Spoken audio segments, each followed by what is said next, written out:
Hello, everybody. Thank you so much for tuning in today. My name is Jesse Mayfield Sheehan. I am coming to you live from Daly Field in Boston, Massachusetts. Here to bring you live coverage of today's East Coast Football League contest between the visiting Tri-State Bruins and the hosting MetroWest Golden Badgers.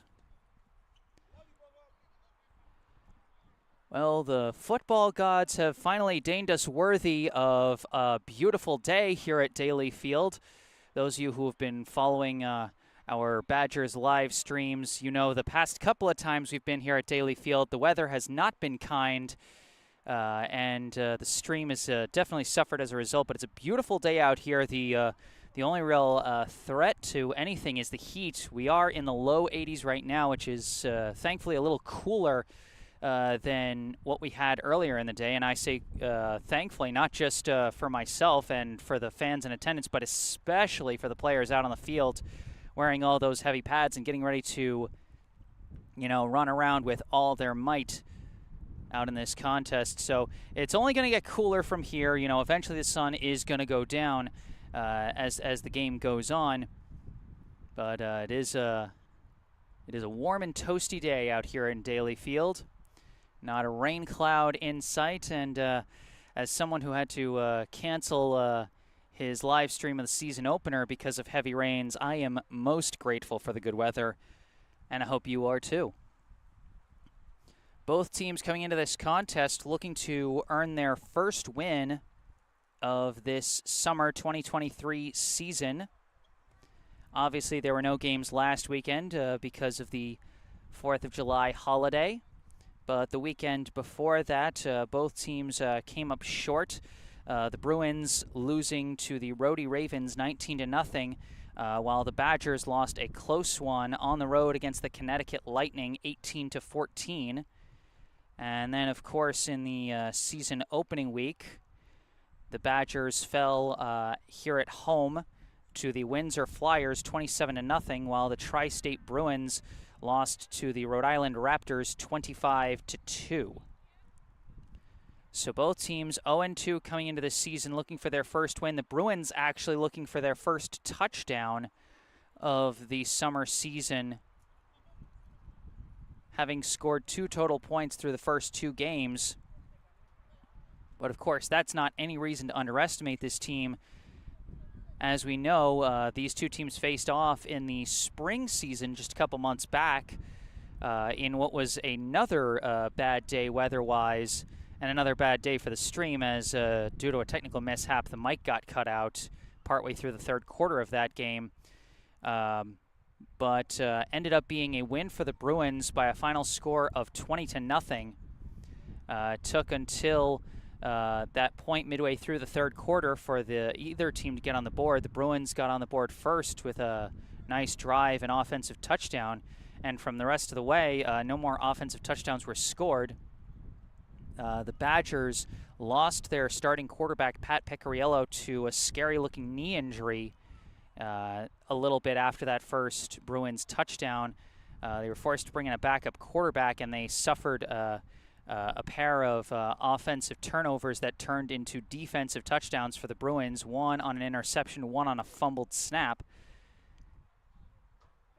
And so the Badgers will be looking for some payback. The Bruins will be hoping for a similar result so they can get their first trip to the end zone and their first win of the season. Both teams hoping for that first win. And good news for the Badgers is that their quarterback, Pat Picariello, is back out on the field. He's practicing with the offense right now. As you can see, number 12 out there on the field. I'm not sure if he was back for the Lightning game, but either way, this is quite the poetic return to Daly Field for Picariello, coming back against the team he was facing when he got injured. Definitely happy that the worst case scenario was avoided in that sense. We are scheduled for a 5 p.m. Start to this game. We might end up starting a little bit late as we're about 3 minutes out from 5 o'clock. Teams still warming up out on the field. Reminder, if you end up enjoying this live stream, be sure to hit that like button and subscribe to the channel to so you can keep up with all things Golden Badgers football. This channel will be covering all home games for the Badgers, barring any further weather incidents. We'll have all of the home games for the Golden Badgers on the docket, so be sure to stay tuned for those. Subscribing to the channel can help. And of course, if there's anything you'd like to say, I encourage you to say it in a live chat. I know in previous streams we've had some very active live chats from fans of both the Badgers and their opponents, which I think is really cool to see. It's nice to see the fan bases of these teams showing their support to their favorite teams and players. Some folks letting us know where they're tuning in from, because sometimes people are tuning in from all over the country, and sometimes even from different countries, just depends.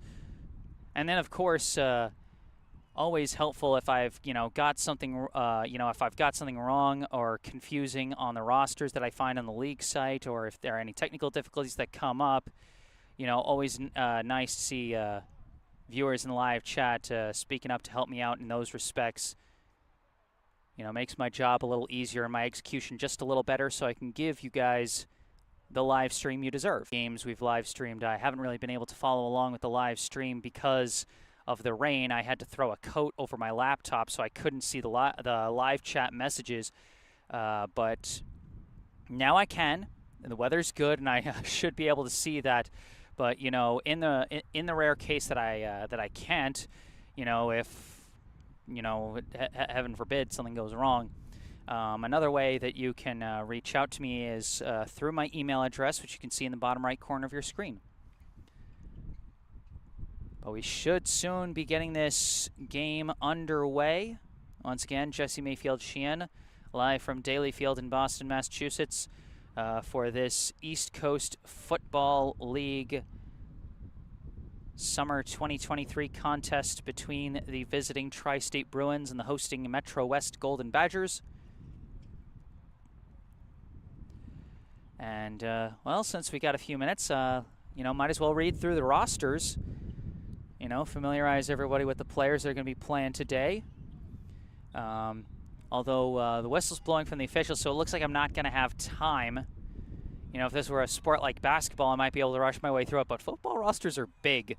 So as the teams are heading off to their respective benches now, finishing their warm-ups, we're going to be getting this one started soon. You can see the Badgers with their gold, black, and white sort of almost camouflage-style jerseys, heading off to the near sideline before they get ready to come out, send out their captains for the opening coin toss. On the other side of the field, we see the Tri-State Bruins with their white jerseys, blue jersey numbers, and I don't know. I'm not good with color names. I'm not sure if you would call that like some kind of off gold or like rose gold maybe, or beige or something for their helmets. But it's, unique color scheme. The helmets kind of remind me of, I think, the University of Colorado, if I'm recalling that correctly. So, I like it. I like the unique look both teams are bringing today.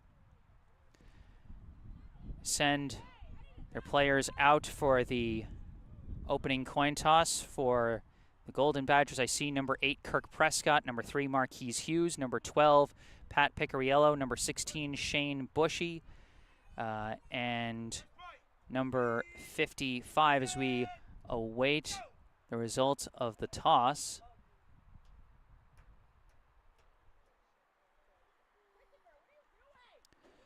Looks like the Wi-Fi is starting out a little shaky today, but hopefully it stays, hopefully it stays good enough. If it doesn't, let me know in the live chat. I am recording this at the same time that I am streaming it, so I will have a fully recorded version that I can post if large chunks of the game end up getting cut out due to Wi-Fi issues.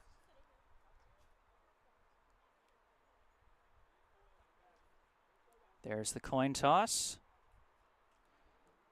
It is appears to be won by the Badgers.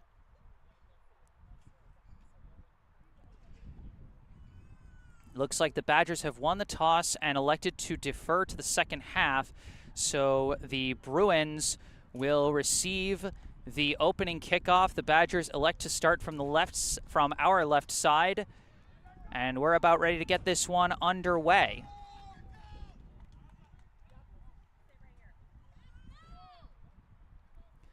The last captain I neglected to mention, number 55, Anthony Savicki for the Badgers.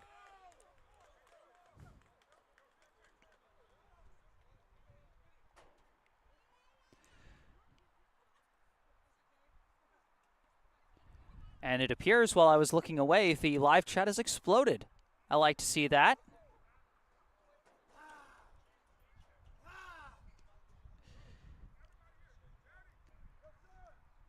Again, I'm happy to see fans tuning in.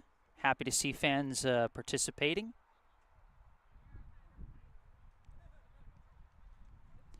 And yes, RJ, I do see your comments this time. You know, there may be times where I'm on a different tab on my browser looking at the rosters for the team, so I get everybody's names as accurately as I can. But gonna look at the live chat as much as I can. May not be able to catch every single one, but I'm gonna catch as much as I can.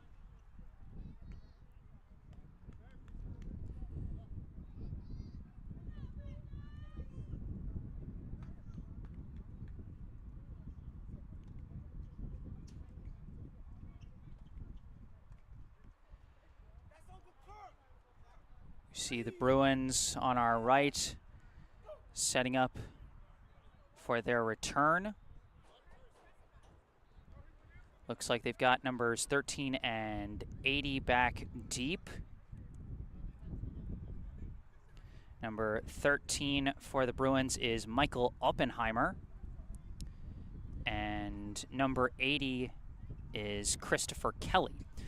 For the Badgers, number 88, Eduardo Valesio, getting ready to get us started with the opening kickoff. Signals to his teammates on both sides. Badgers versus Bruins, East Coast Football League action. Here we go. It's a low bouncing kick. It's picked up by the Bruins, number 4, heads for the far sideline, breaks a tackle and keeps going. And almost breaks a tackle again, but grabbed around the ankles and dragged down just past midfield. Marquise Hughes keeping up with the pursuit, but a nice return there by number 4, Anthony Waterman. So it's going to be 1st and 10 for the Bruins from the Badgers' 49-yard line. Starting their first play from scrimmage in opposing territory, even if just barely. Some pretty good field position to start for the visitors. Again,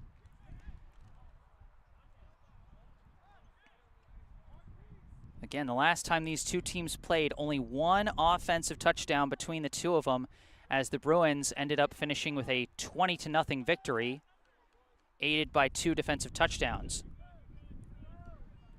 Quarterback in shotgun, 2 receivers on either side.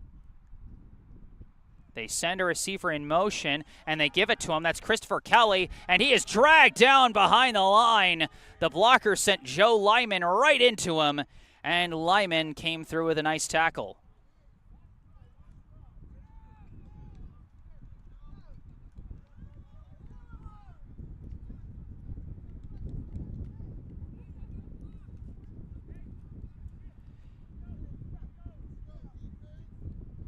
So the first play goes for a loss of about 3 yards. It's going to be 2nd and 13 now from the Bruins' own 48-yard line.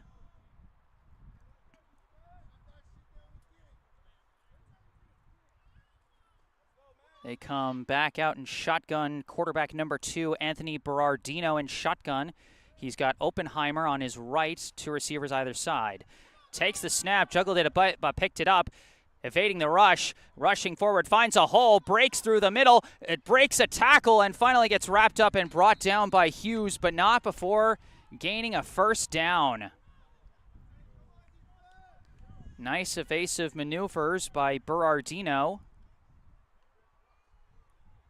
First just stepped up in the pocket to avoid the rush coming from the edge, and then saw nobody in front of him and just took off. Big gain there brings us down to what appears to be the Badgers' 28-yard line, I think. It might be the 29, sometimes a bit hard to tell from the angle.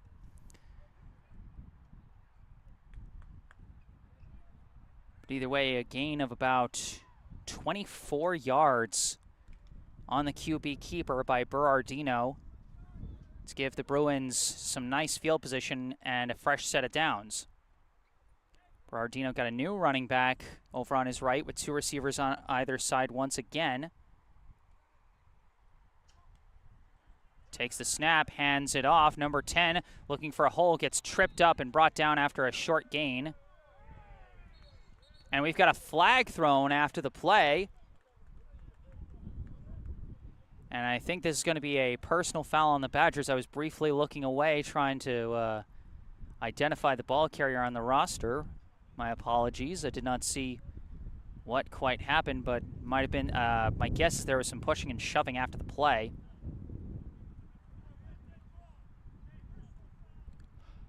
The personal fouls against the Bruins.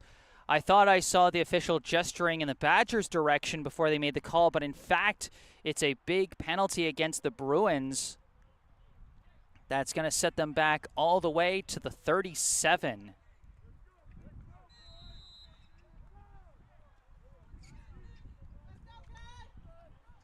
Berardino coming out once again. Number 10, Tyron Moy, on his right after his carry there got kind of undone. Takes the handoff again, bouncing to the outside. Not much wheres to go. Gets tripped up by Lyman.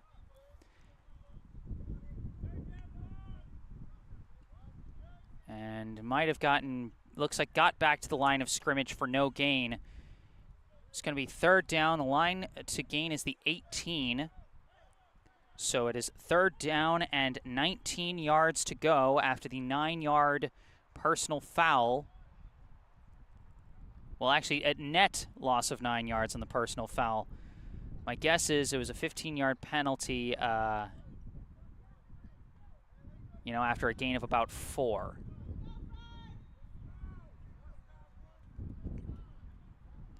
Berardino and Moy again in the backfield, two receivers either side. Berardino takes a snap, looking to throw, fires over the middle, and it's caught by Kelly, who almost broke a tackle from two players. Trying to reach out the ball a little further. He was brought down by number 2, Keith Campbell Jr. with a little help over the middle. But almost a little bit of detriment is the hard hit from the secondary tackler almost kept Kelly upright. But a very big catch makes this a very doable fourth down. From the 21-yard line, it's going to be 4th and 3 for the Bruins. So very big play coming up here as the Bruins trying to move their way into the red zone and the Badgers trying to get the Bruins offense off the field. 3 players in the backfield this time. We see number 19 in as a fullback. Berardino takes a snap, hands off. Moy running to the outside, dives forward, and I do believe he has the first down.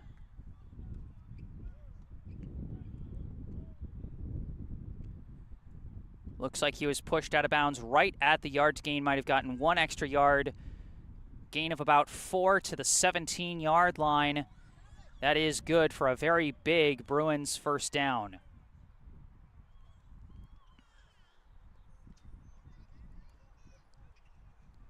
Tyron Moy with a big gain there, led by, with some blocking help from the fullback, number 19, Chad Forst. Now they add a 4th member to the backfield, number 5. Berardino takes a snap. It's a toss to Moy. Moy running for the outside, being chased and forced out of bounds for a loss on the play by Marquise Hughes.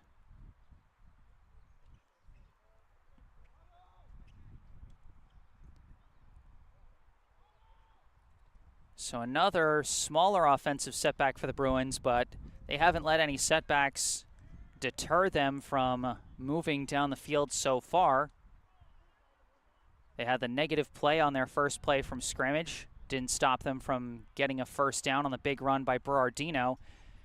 They had that big personal foul that set them back quite a ways, but the big completion to Christopher Kelly, followed up by the run from Tyron Moy to convert the first. And now here they are with a loss of, actually, I think nothing. I think that might have just been no gain on the play, so 2nd and 10.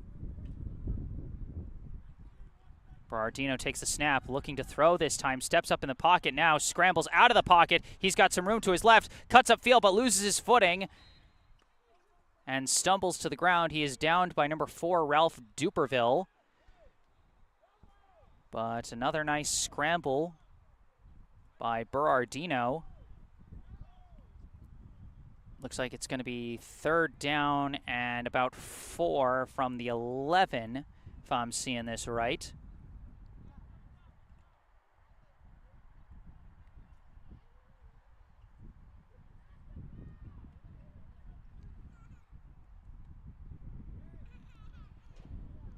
They've got Oppenheimer back in the backfield with Berardino. Berardino takes a snap, looking for a throw. It's not there. Now looking, throws, completes. No, it's dropped. In and out of the hands of the receiver. He was going to be hit instantly. Looks like that was Forced, who was the target there. And so it's going to be 4th down and about 4 yards to go from the 11-yard line. So another big 4th down. We saw the Bruins get one big conversion on 4th down. And now they've got to get another if they want this drive to continue.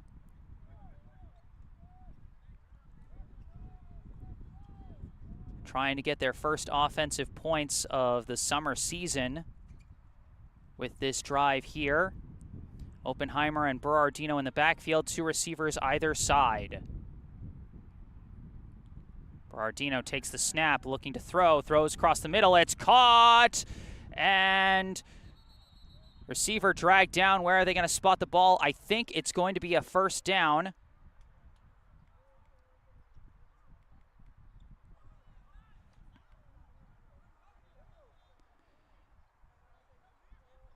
And it looks like they are going to have the 1st down. A gain of about 6 down to the 5-yard line. Big 1st down catch by number 5, Levon Diaz.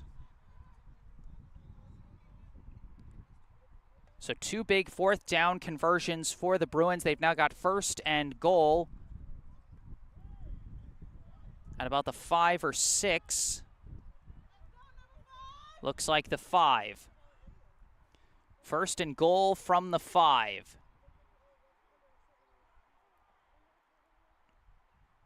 Berardino takes the snap, fakes the handoff, squirts out of one tackle, and finally gets brought down.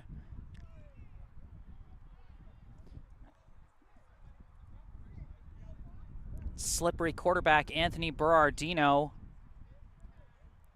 evaded a couple of tackle attempts. We're going to see where they spot him. Looks like gave him a gain of about 1, and given how much that play was almost blown up, that's a very hard-earned gain of 1.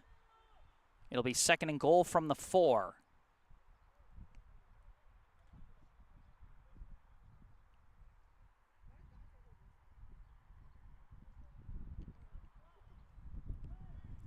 They add a fullback to the formation.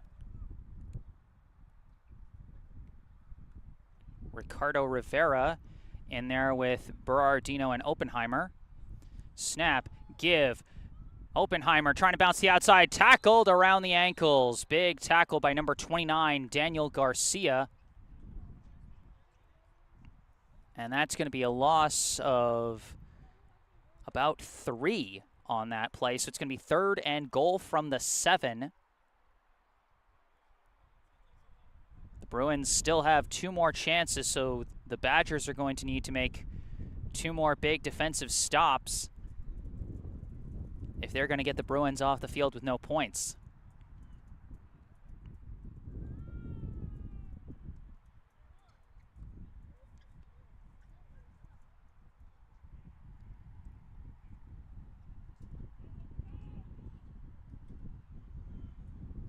See Berardino and Moy in the backfield now. Snap, Berardino looking for a quick pass. Misses Diaz. He was rushed on the throw, as screaming off the edge was Keith Campbell.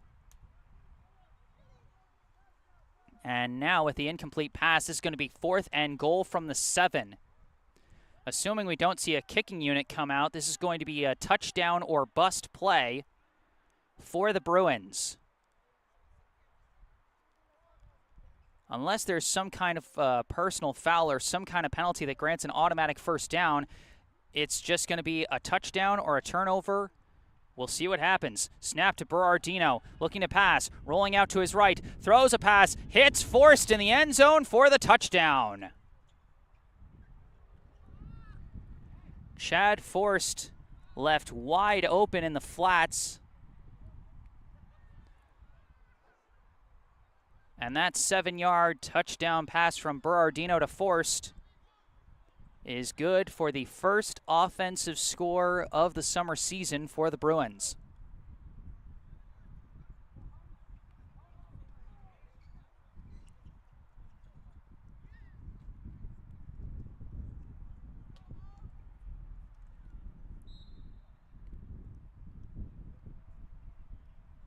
Bruins setting up to attempt the 2-pointer. They've got Berardino, Moy, and Rivera in the backfield. Snap. Berardino fakes the handoff, trying to bounce the outside, trying to juke his way around. Stiff arms one man and rushes in for the 2-pointer. Once again, the evasiveness of Anthony Berardino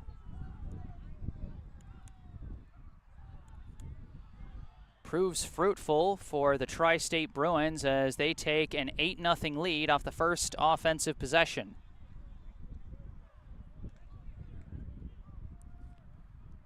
And now the onus is on the Badgers and their offense to try and answer this opening score.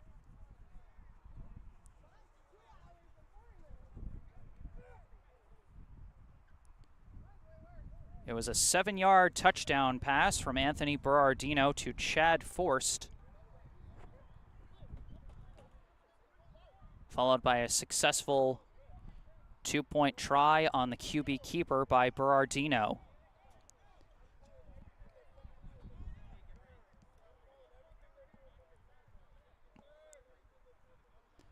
And again, credit to the Bruins for a number of clutch plays. 3 consecutive 4th down conversions, including a touchdown on 4th and goal.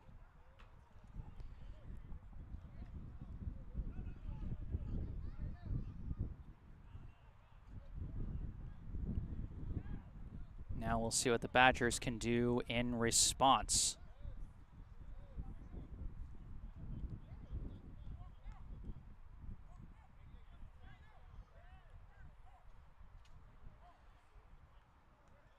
Bruins setting up to kick this one away.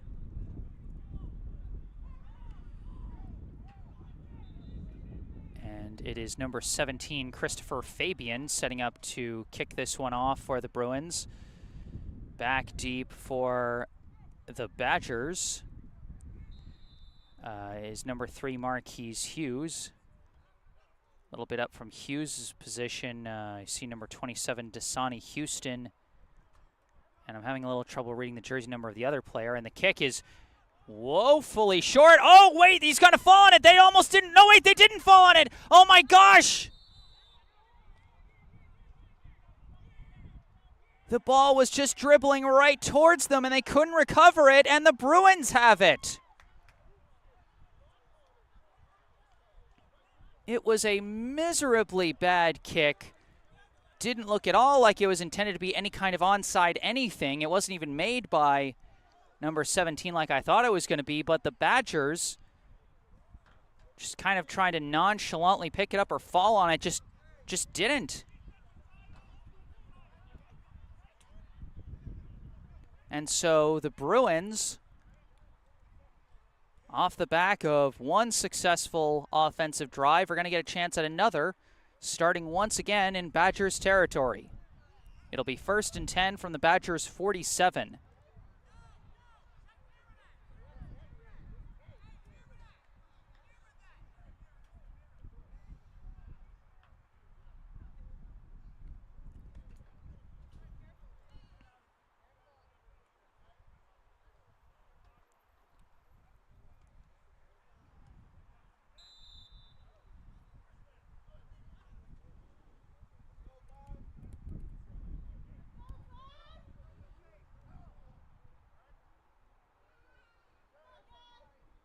Got 3 in the backfield, snapped Berardino, looking to pass, unloads one deep down the right side. It's going to be a jump ball, batted down.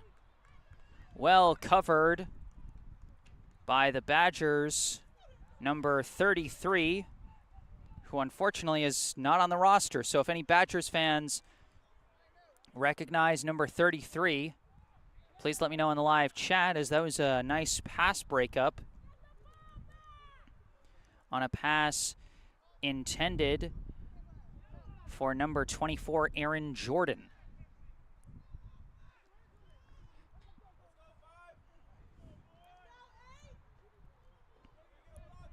Berardino, again sharing the backfield with Oppenheimer.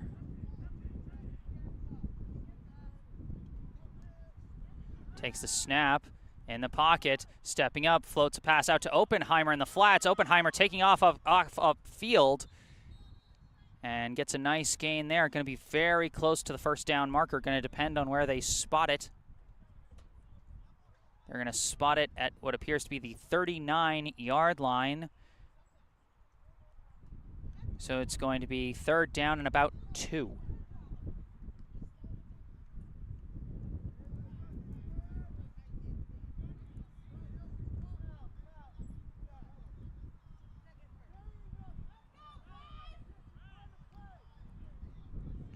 Now they've swapped out Moy to the running back position alongside Berardino.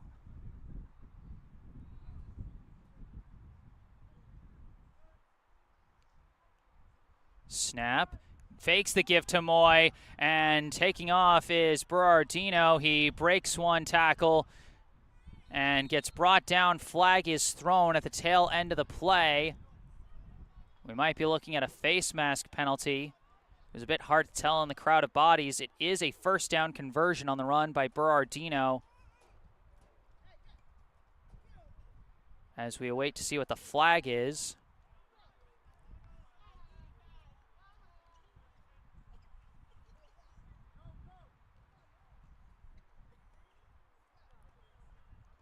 This one's coming back. It was a flag on the Bruins.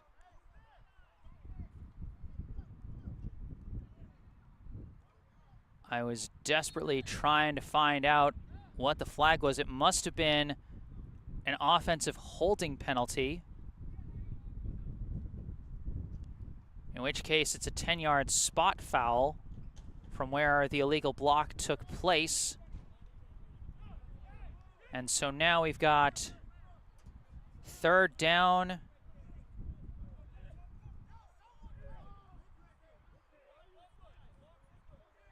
Third down. Wait, what's going on? They're moving the 1st down markers. So is this a fresh set of downs? What's happening?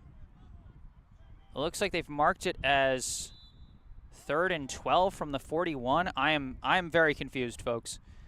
I'm going to do my best to deduce what is going on in this situation here. But in the meantime, Berardino and Moy in the backfield. They send Kelly in motion. Berardino fakes the give, standing in the pocket, now scrambling out of it. Moving to his left, looking to throw. Thrown as he's hit. Deep shot, broken up by Hughes. Almost intercepted the pass, almost recovered by Jordan.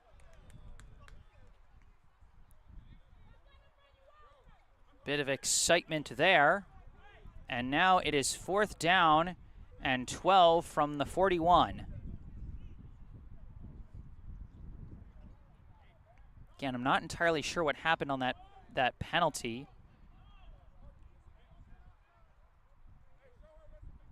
but it is 4th and 12. The line to gain is the 29.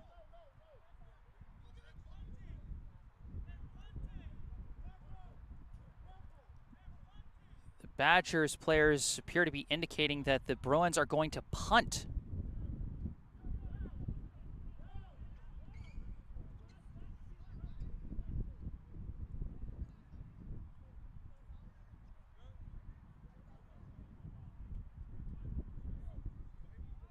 And indeed, this looks to be a punt formation. It looks like it's going to be Chad Forst,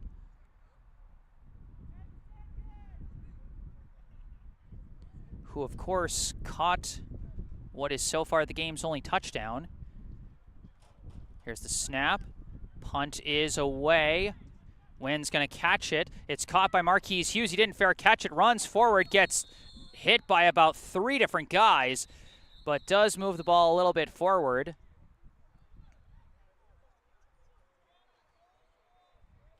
Actually, not the worst idea punting when you've got a bit of a headwind, as the wind was starting to blow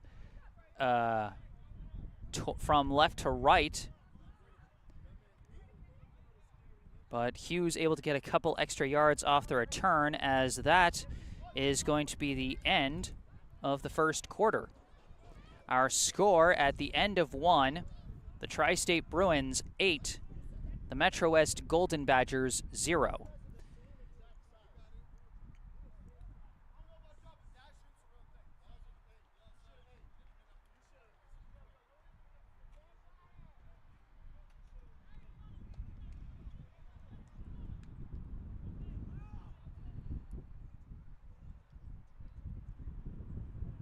And so it took until the second quarter, but the first play of the second quarter is going to be the Golden Badgers' first offensive play from scrimmage after fumbling that kickoff.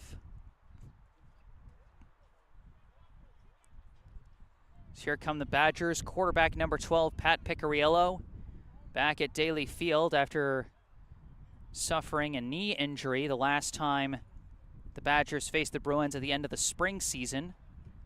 Nice to see him back. Running back Kirk Prescott, number 8 on his right. 2 receivers on either side. 1st and 10 from about the 25. Picariello takes a snap, steps up in the pocket, tries to take off, but nowhere to go. Gets wrapped up and brought down. No gain, might be a loss of 1.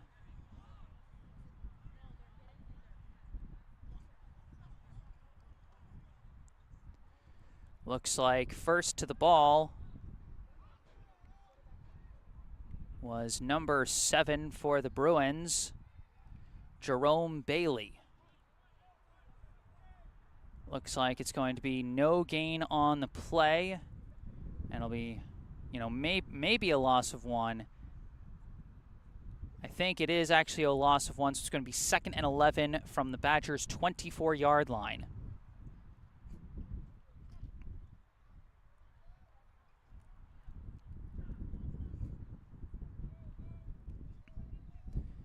Once again, Picariello and Prescott in the backfield, 2 receivers either side. Snap, and hands it off to Prescott, who barrels ahead for a short gain. Might have been a gain of 2 or 3 yards. Looks like they're going to give him a gain of about 2 to the 26, and so it'll be 3rd and 9.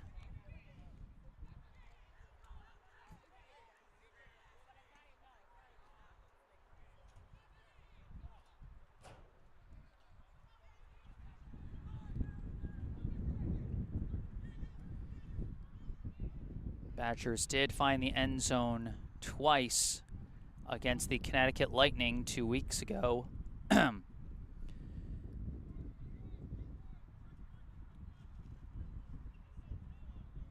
they are looking for their first touchdown at Daly Field in a good bit.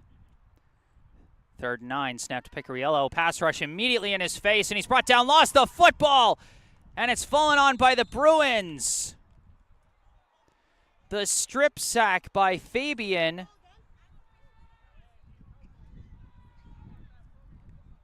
Christopher Fabian was completely unblocked, and I believe it was the ball was fallen on by number 27, Messiah Stewart. So another fumble by the Badgers gives the Bruins another great offensive opportunity.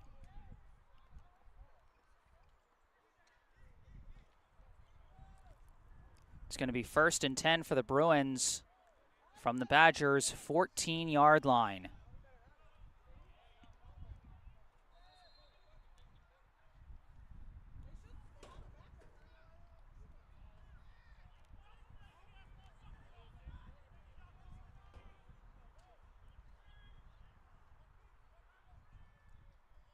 Berardino and Oppenheimer in the backfield, and a timeout is called by the Badgers.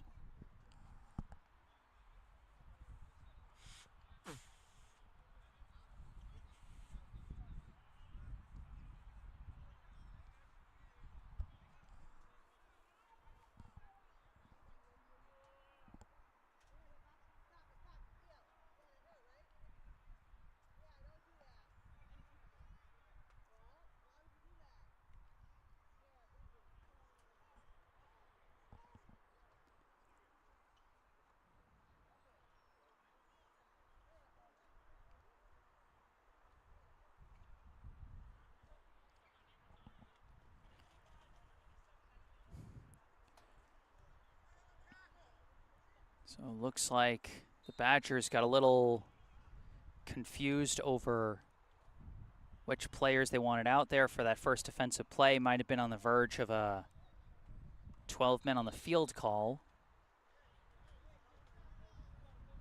But now it will be 1st and 10 for the Bruins from the Badgers' 14.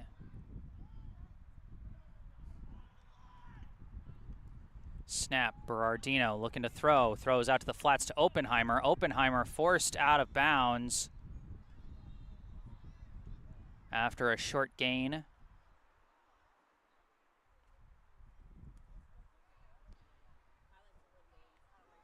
Tackle made by number 23, Cuba Morales.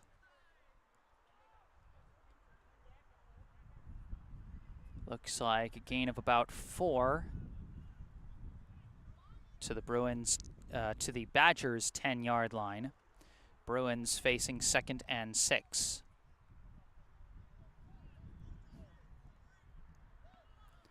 So far this game, the Bruins have had only one offensive play start on their own side of the field.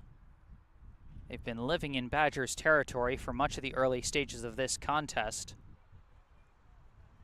They had that 2nd and 13 play on their first offensive drive after the tackle for the loss on their first play from scrimmage, but since then, it's been all movement inside the Badgers territory. Berardino takes a snap, hands off to Oppenheimer, and he gets tackled. Nice tackle by the Badgers, number 47, Ryan Gorman.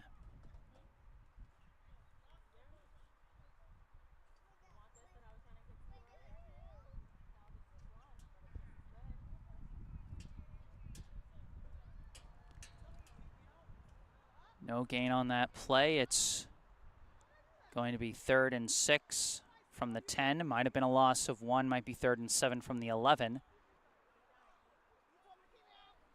3 in the backfield for the Bruins. And it's a delayed snap. Several Badgers players jumped. The question is, did any of the O-linemen jump first?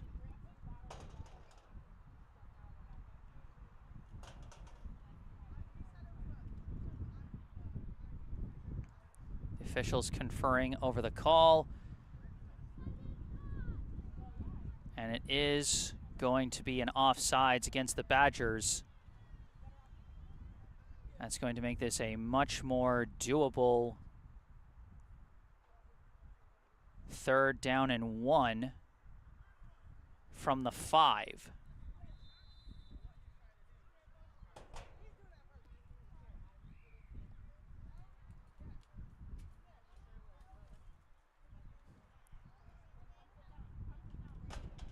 Snap to Berardino, give to Moy. Moy runs into the line, is brought down. It's going to depend on forward progress, whether we have first and goal or fourth and short. It looks like they're going to give him the 1 yard he needed. No, maybe? No gain on the play. It's going to be 4th and 1 from the 5.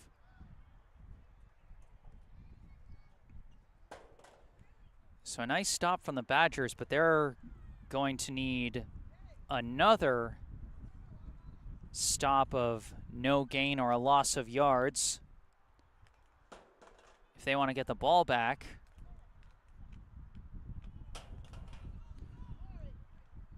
The Bruins 3 for 3 on 4th down conversions from that first offensive drive. Their last possession they elected to punt, but here, this close to the end zone, obviously they're going to go for it. They've got Berardino, Rivera, and Oppenheimer in the backfield. Snap, fakes the give, goes for a pass, broken up! They tried to get fancy on the play, went for a pass to Diaz on the quick slant, and the pass fell incomplete, and so the Bruins will turn it over on downs.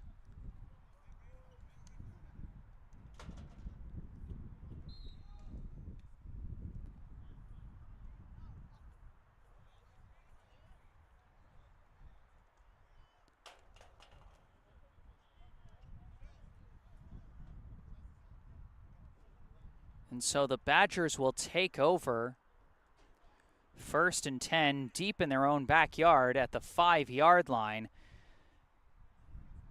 They're going to need to come up with some kind of big play. Last possession, obviously things didn't go so great.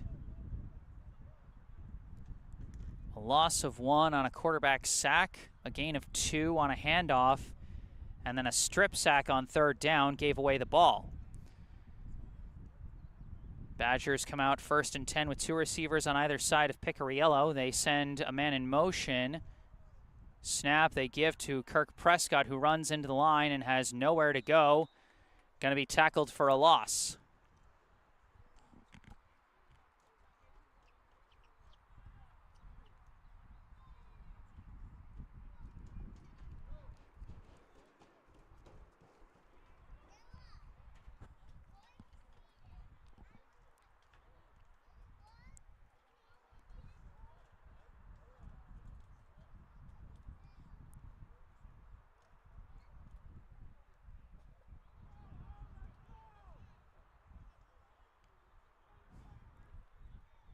So it's going to be 2nd.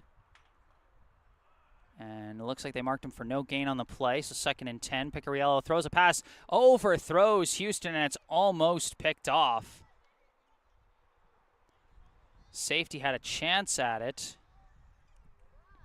but I don't think he expected the ball to really come in his vicinity. That was safety number 1, Dwayne Martin, who might have had a chance at the ball. But instead it's going to fall incomplete, and so it's going to be 3rd and 10 from the 5 for the Badgers.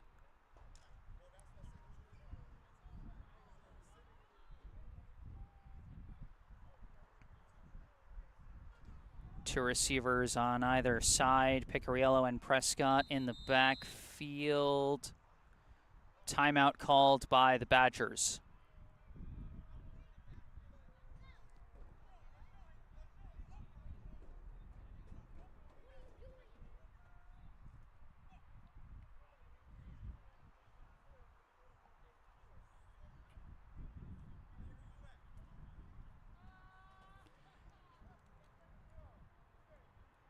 Badgers still looking for the first really big offensive play. They've had 5 plays from scrimmage thus far. And discounting the strip sack last possession, they have 1 net offensive yard. So they're hoping for something big here on 3rd and 10 from their own 5. Otherwise, they're going to be punting out of their own end zone.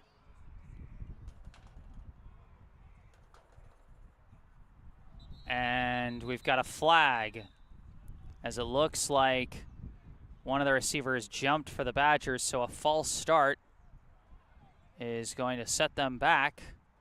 It's going to be half the distance to the goal. And so they're going to be at about the 2.5-yard line. It's now 3rd and about 12.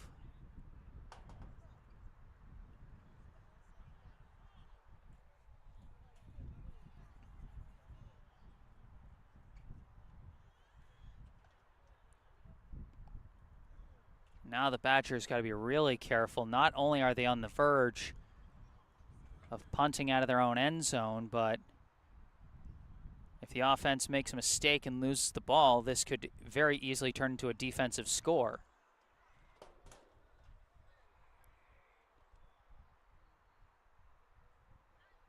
Snap, Picariello looking for a quick pass, floats one up, misses Houston as he threw it completely over his head there.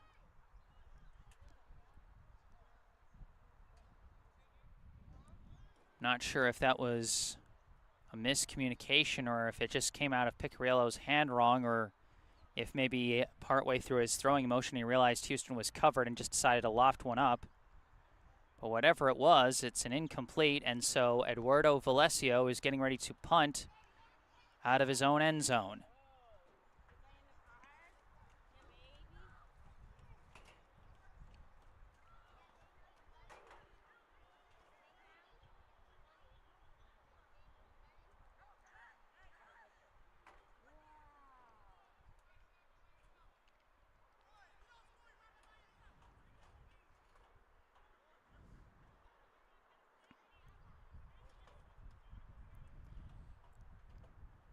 Snap, quick punt from Valesio. Gets a slightly favorable bounce, going to be picked up. This is number 4 running up the right sideline, juking out a couple of tackles, spinning, and finally forced out of bounds. Deep in Badgers territory, a nice return by number 4, Anthony Waterman.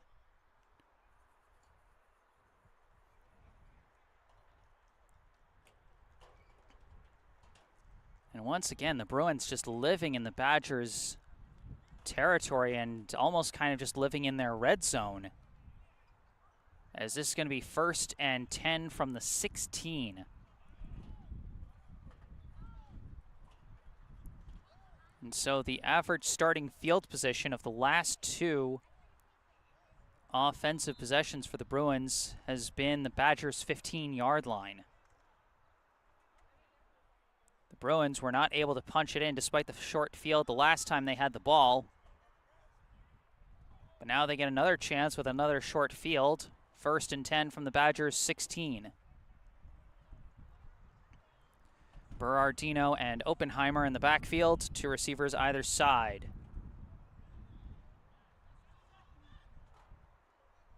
Berardino looking to throw, fires a pass. It's caught in the flats by Kelly. Kelly trying to stiff arm a tackle, cannot, and he's going to be dragged down for a short gain. Marquise Hughes refused to let go of the tackle there. And eventually, Christopher Kelly was dragged down. Gain of about 2 on the play. Going to be 2nd and 8 from the 14.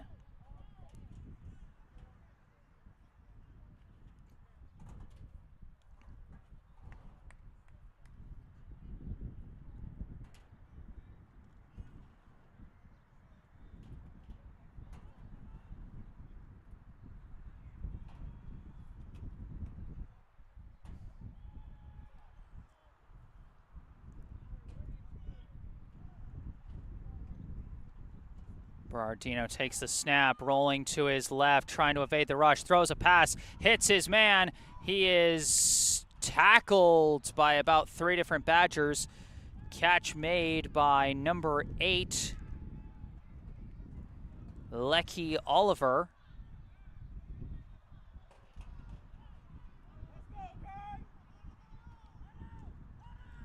And he's brought down very close to the first down marker.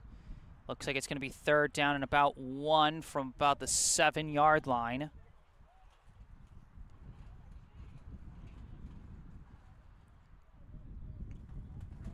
Bruins were in the exact same situation their last offensive possession.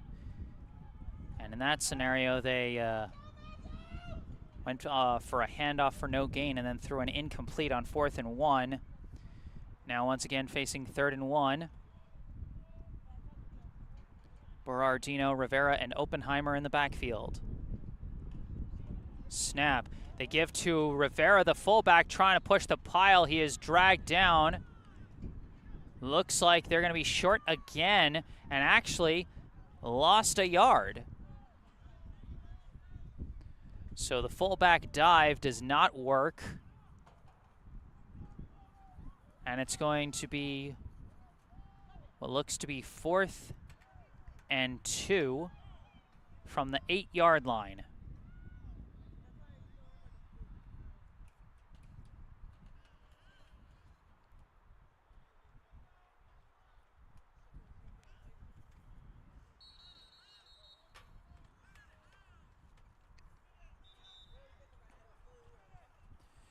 And we've got a whistle for the 2-minute warning, so we are 2 minutes away from halftime.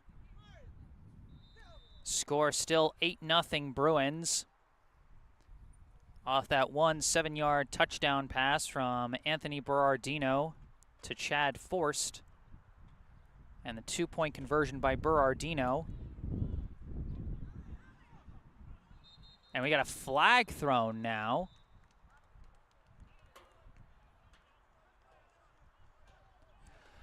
Looks like, I think, an illegal substitution call. I think they just called the Bruins for 12 men on the field, so that's going to push them back further. So they've gone from 3rd and 1. Looks like they've been set back to about the 13, so it's about 4th and 7. Might be back at the 14 even for a 4th and 8. So they lost either 1 or 2 yards on the previous play. And the penalty pushed him back another 5.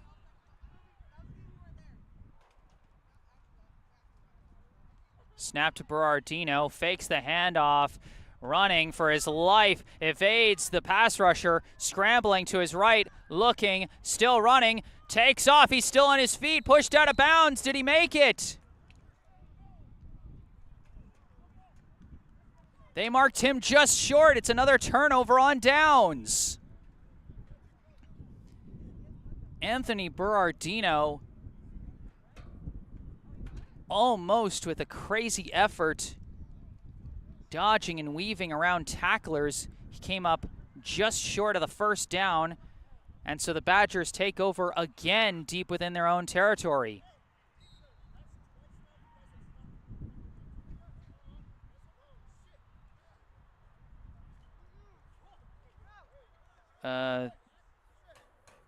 They mark it 1st and 10 from the 4?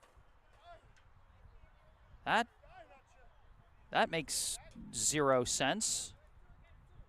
The line to gain was the 6. At least I thought it was. I don't know, folks. Some of these yard marks make me feel like I'm going cuckoo over here. But either way, the yard mark is where it is. 1st and 10 from the 4 for the Badgers.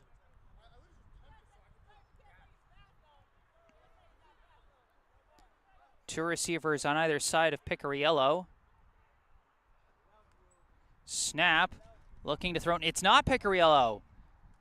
Quick pass out to the flats is caught by Dasani Houston, dragged down for a very short gain. It's actually a different quarterback for the Badgers, number 17, who is another player not on the roster.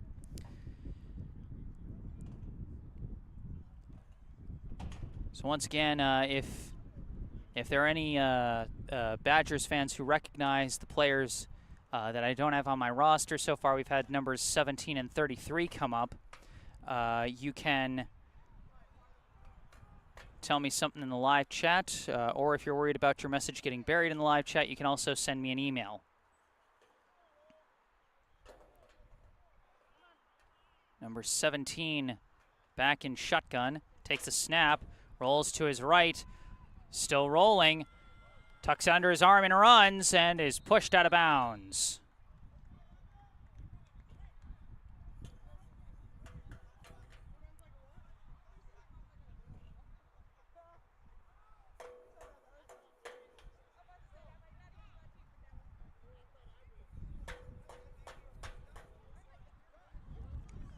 A very nice gain by the Badgers quarterback on that play. Actually very close to a first down.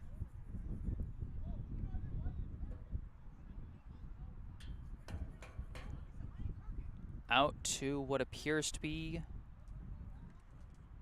about the 12 or 13, looks like the 13, so maybe an 8 or 9 yard run on that play by the quarterback. It's going to be 3rd and 1 for the Badgers, coming off their biggest play from scrimmage. Snap, looking to throw, fires across the middle, misses, throws it right in between Houston, Hughes, and Martin. And it's going to be 4th and short now for the Badgers. And quarterback's coming off the field, so it looks like they're not going to risk it. And they're just going to set up to punt.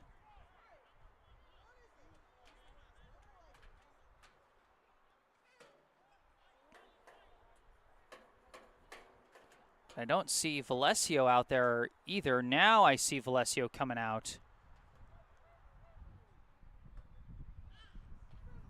As the Badgers setting up to punt this one away.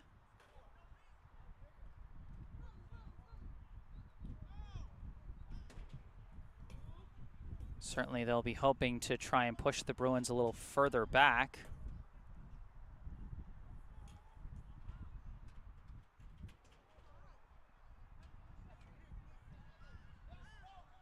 Slight bit of a headwind, the wind mostly blowing sideways towards the near side. Valesio takes the snap, punts it away. Favorable bounce goes back to Waterman. Waterman walks up now, takes off running, fakes a tackler out of his shoes, and Waterman keeps going. Down the far side again, stops and just keeps going, and finally forced out of bounds.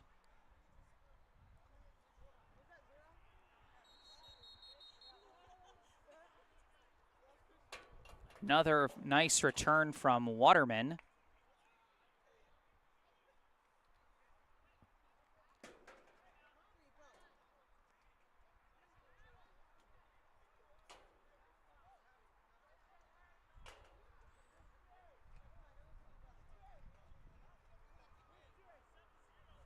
And looks like that's going to be the end of the half.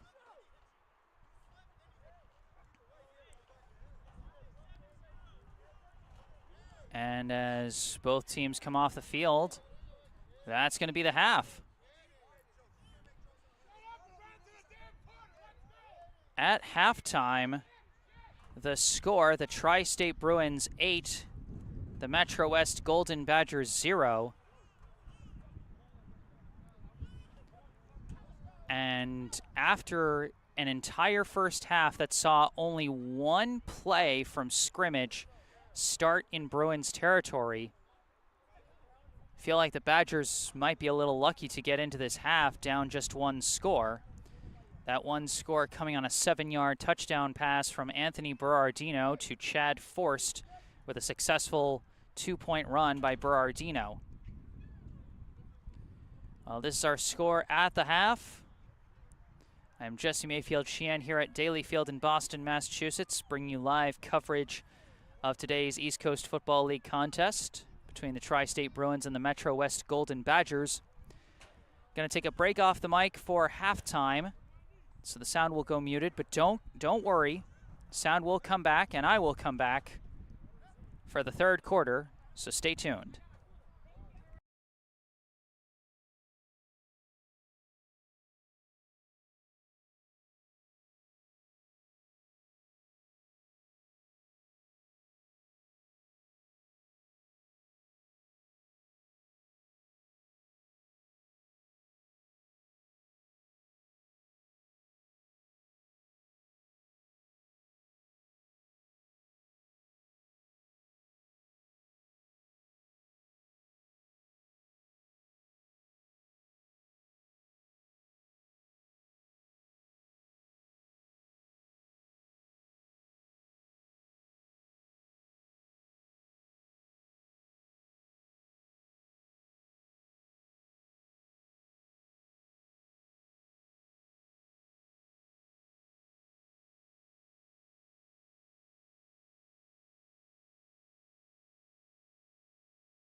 Hello again, everybody. Back on the mic, I am Jesse Mayfield Sheehan, coming to you live from Daly Field in Boston, Massachusetts. Bring you live coverage of today's East Coast Football League contest between the visiting Tri-State Bruins and the hosting MetroWest Golden Badgers. Appreciate your patience waiting through our halftime break as we get ready to start the third quarter of this contest. The visiting Bruins holding an 8-0 lead over the Badgers.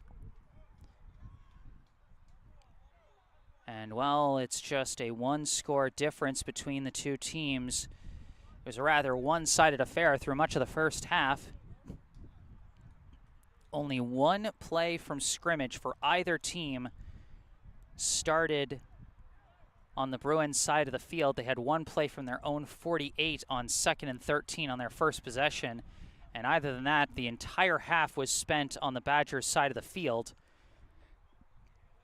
But the Badgers defense came through with a couple of big stops, and it's interesting to think that the Badgers were technically one stop on 4th and goal away from completely shutting out the Bruins offense. So the Bruins getting a lot of offensive opportunities, but failing to capitalize. The Badgers not even really giving themselves any opportunities so far. So they're going to need something more in this half if they want to get back in this. Chad Forrest gets us started with a line drive kick. It bounces along and it's picked up deep by the Badgers. This is number 33 running towards the near side. He's got some blockers in front of him and gets forced out of bounds at about the Badgers' 46-yard line. A nice return by number 33, whose name has not yet been added to the online roster, which, you know, happens sometimes in these semi-pro leagues as roster changes happen throughout the season. So the Badgers already with their best field position of the day so far at their own 46. This is their first play from scrimmage that's going to take place past their own 26-yard line.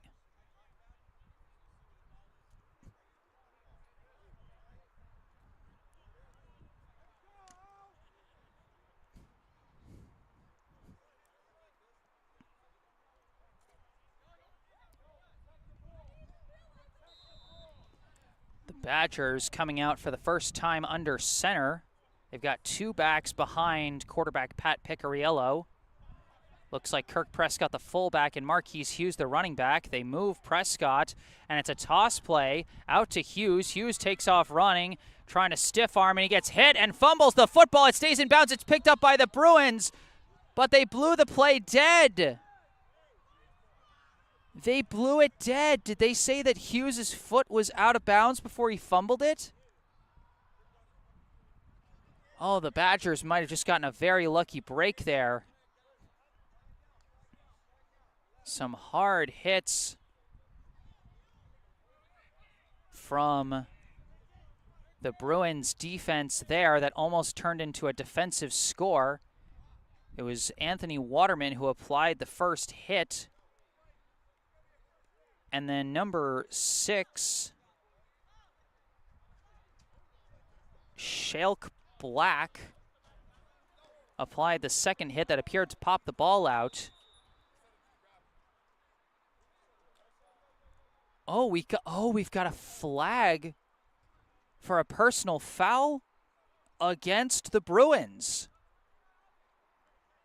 I was just trying to look up jersey numbers again, but while I was doing that, another penalty was called, and so now the Badgers have 1st and 10 at the Bruins' 45. Under center once again. They move the fullback once again. Snap, they fake the toss, fake the handoff. Picariello running around with it. They got confused, and Picariello just kind of threw it away.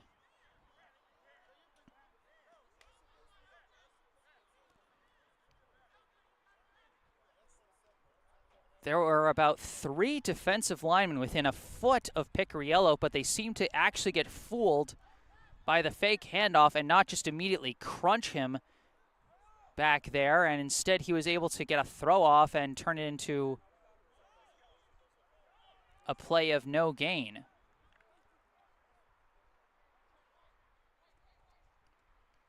So it's going to be 2nd and 10 from the 45. That was the Badgers' first play in Bruins territory. It's been a very weird possession so far.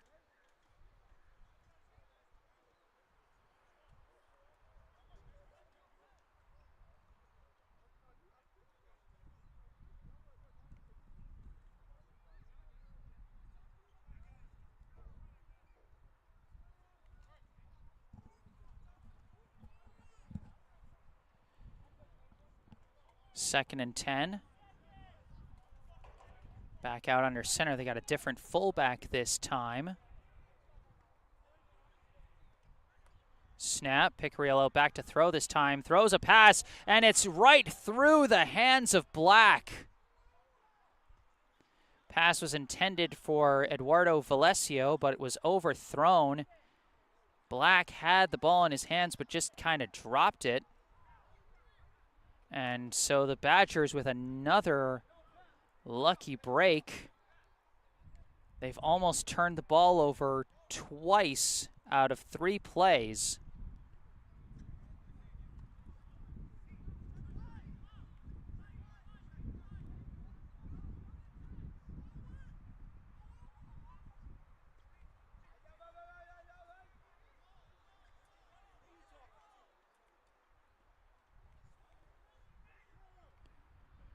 And so it's going to be 3rd and 10 for the Badgers. Off the heels of 2 incomplete passes, they're now operating out of shotgun. Moving out of the I formation they used for those first few plays. Picariello says something to Hughes. Snap, Picariello looking to throw, fires a pass. Deflected, almost picked off, and almost recovered by Hughes, but it falls incomplete. That one almost picked off by number 21, Glenn Jones. And now it's going to be 4th and 10 for the Badgers.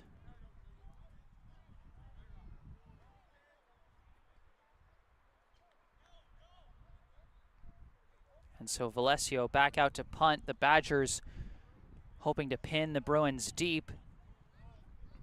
Michael Oppenheimer going to be back as the return man for the Bruins. Bruins have had a couple of nice returns by Anthony Waterman in the first half. Snap, Valesio launches the punt. Well covered. Big hit by Marquise Hughes immediately as Oppenheimer decided not to go for the fair catch. Tried to take it off the bounce, but Hughes reacted well for a big tackle there.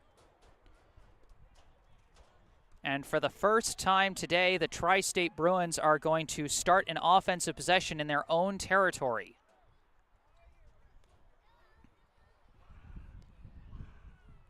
The Bruins' offensive possessions in the first half, they started from the Badgers 49, then from the Badgers 48, then from the Badgers 14, and then from the Badgers 16.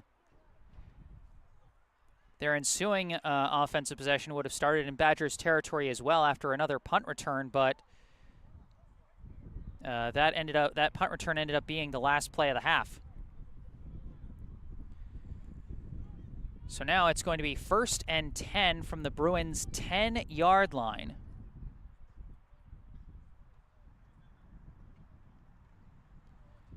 Big breeze coming in off the nearby Charles River, blowing towards the near side of the field still.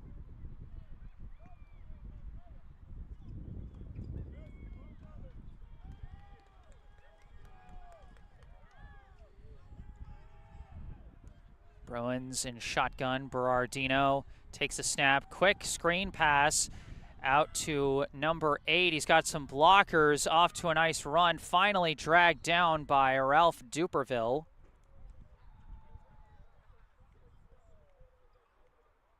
Sizable gain for Lecky Oliver. Going to be just short of the first. Looks like a gain of about 8 on the play, out to the 18-yard line. So it's going to be 2nd and 2.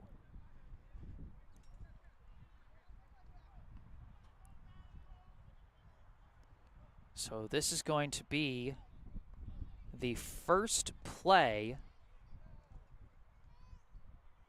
taking place outside the Badgers' red zone in about 3, or that was the first play taking place outside of the Badgers' red zone in about 3 possessions for the Bruins. Now they've got 2nd and 2.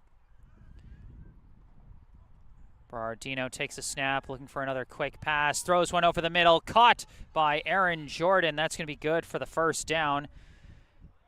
The Badgers, after getting burned on a couple of passes to the flats in the first half, they over-pursued Chad Forst in the flats on that play. It allowed Jordan to cut open on the slant across the middle. And if he hadn't fallen down making that catch, he might have been able to get some extra yards off that. But the Bruins do get the first down. 1st and 10 from their own 29 now.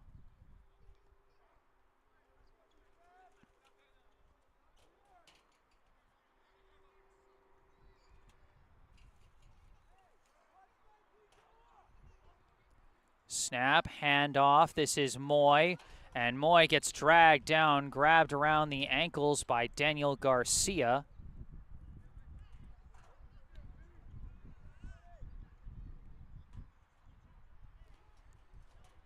We're going to see where they spot the ball. Looks like they gave a gain of about 1 to Tyron Moy. So it's going to be 2nd and 9 from the 30.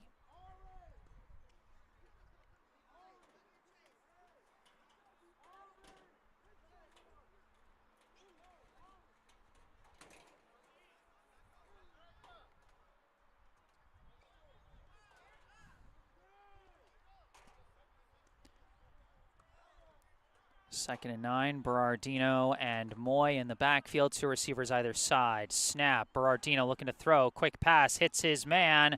That is Diaz, who's dragged down, but not before earning another first down.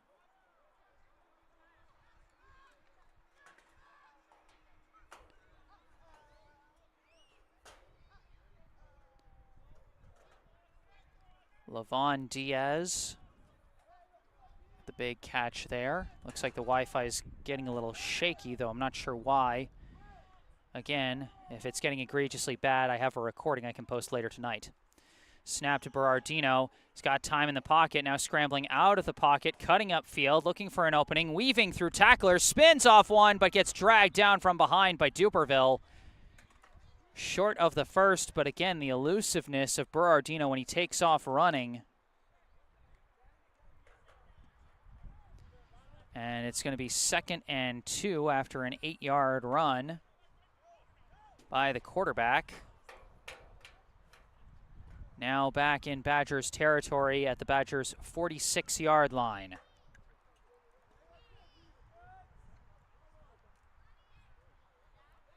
So the Bruins appear to be moving the ball a lot faster now, perhaps due to having a lot more field to work with than a lot of the tight spaces they were operating in the red zone for much of the first half.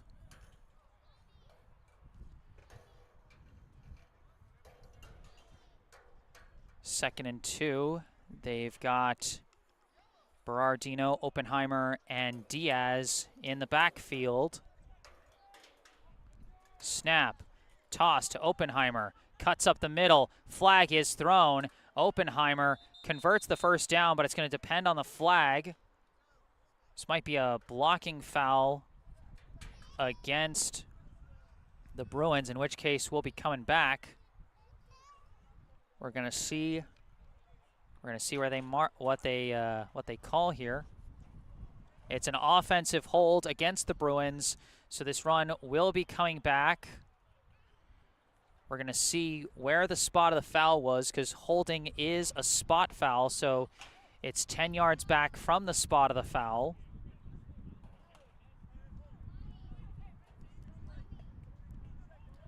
Looks like the spot of the foul was at about the line of scrimmage at the 46.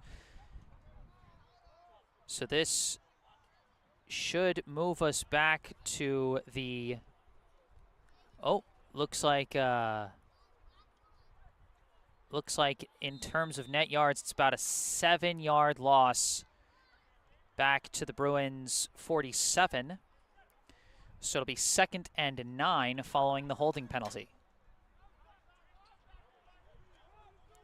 Back to 2 in the backfield. Berardino and Oppenheimer. 2 receivers either side. Snap. Berardino scrambling, chased, just lets it go, and he's able to throw it away just barely, avoiding a sack by Keith Campbell Jr., who was racing after him.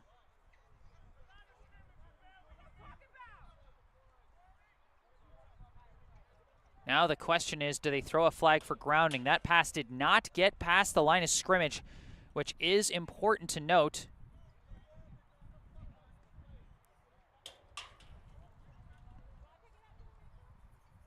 He was out of the pocket, though.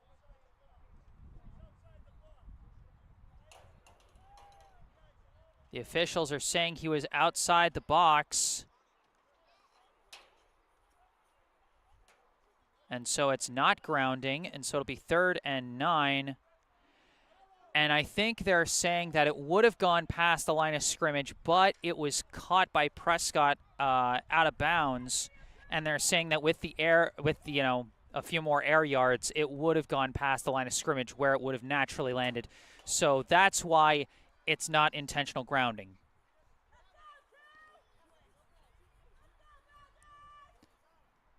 Because it was out of the box and because it's where it would have landed. It's not where it goes out of bounds, but where the pass would have landed, and it would have landed out of bounds just past the line of scrimmage.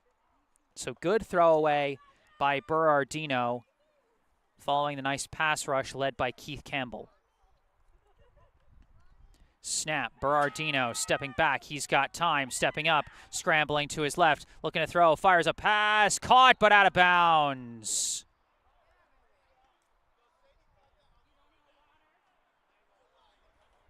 It was a nice grab by Chad Forst, but just didn't have enough field space to work with to make it a complete pass, and so it's going to be 4th and 9 now for the Bruins.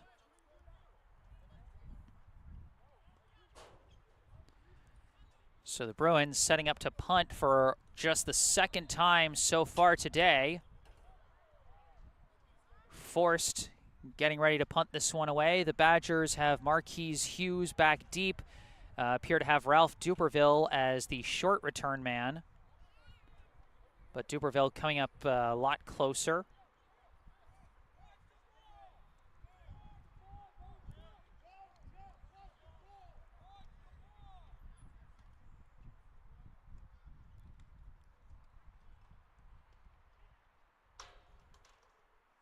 Snap. Forst punts it. It's high. It's drifting towards the sideline. It's going to take a very favorable bounce for the Bruins. Bounce out of bounds inside the 15. Or actually looks like they're going to spot it exactly at the 15.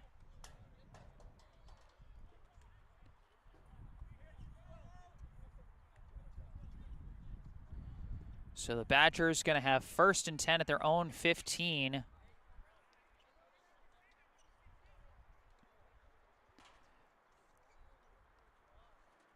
And the Badgers going to have to try something to find a way to move the ball forward. They've been struggling a lot offensively to move the ball. Both the run and the pass haven't borne much fruit thus far. Their biggest gain so far today came off of a penalty.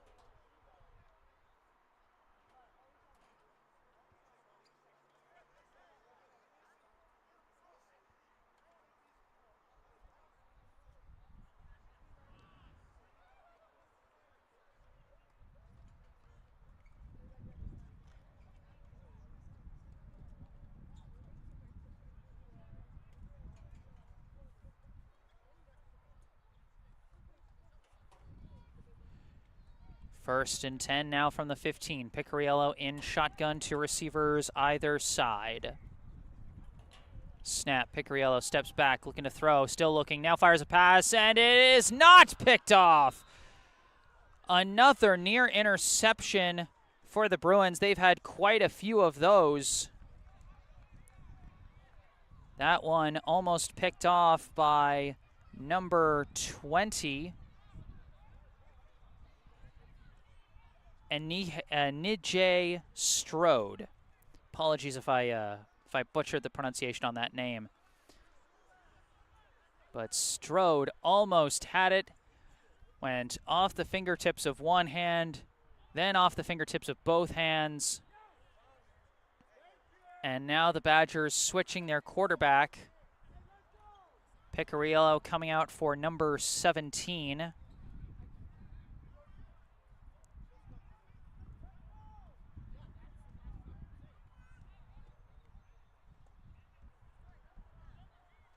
So number 17 now in shotgun. 2nd and 10.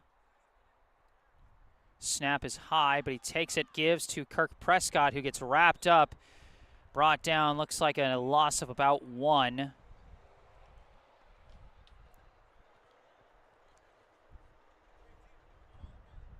But it looks like they gave Prescott some generous forward progress, so it's just going to be no gain on the run. 3rd and 10 for the Badgers.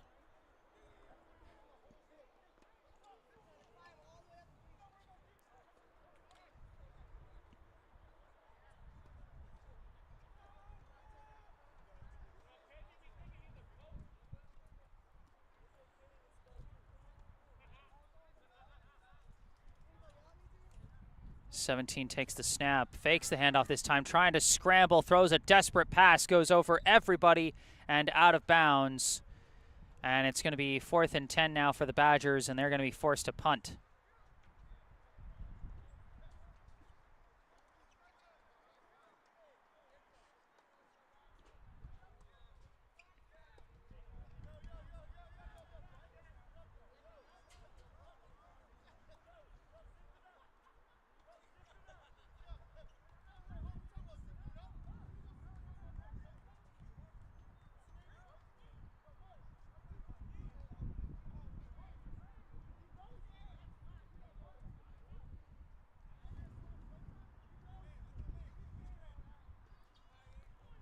Valesio setting up to punt this one away. Waterman back to return. He had a couple of very nice returns in the first half. Punt from Valesio is away. Waterman has it. Waterman approaching, cuts through the middle, moves to the outside, spins off a tackler. Now cutting across the field, still on his feet, and finally dragged down. Finally brought down by Garcia inside the Badgers' 25. What's crazy is that might actually be the worst return that Waterman's had on a punt so far today. It was still a very nice return. One of the big differences on this one was that the Bruins had about 2 or 3 guys blocking Marquise Hughes, making sure that the Badgers gunner didn't get anywhere near the return man after he made that nice tackle. And I do believe that this is the end of the 3rd quarter. As they move the ball over to the other side of the field. We are down to one final frame in this ECFL contest. Our score after 3, the Tri-State Bruins 8, the MetroWest Golden Badgers 0. Once again, a very low-scoring contest so far today, much as it was the last time these two teams faced off. And again, you think about the fact that the only score so far has come off a 4th down touchdown by the Bruins, and in spite of how one-sided this contest has felt throughout, at the end of the day, it's, been pretty close on the scoreboard. In fact, one defensive stop away from being a 0-0 tie.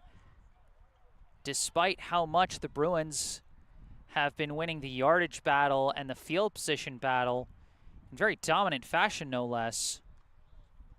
They've just been struggling to put more points on the board.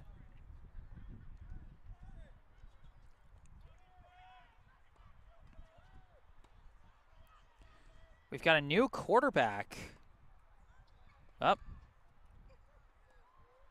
Apologies. Snap, number 12, trying to step up in the pocket, wrapped up and brought down. Quarterback sack, lost the football, but it's picked up by Moy. And Moy gets dragged down behind the line of scrimmage. What a chaotic play that one was.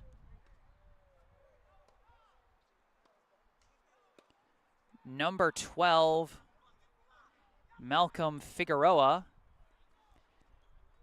almost loses his team the football on his first offensive snap. But it is recovered by Moy.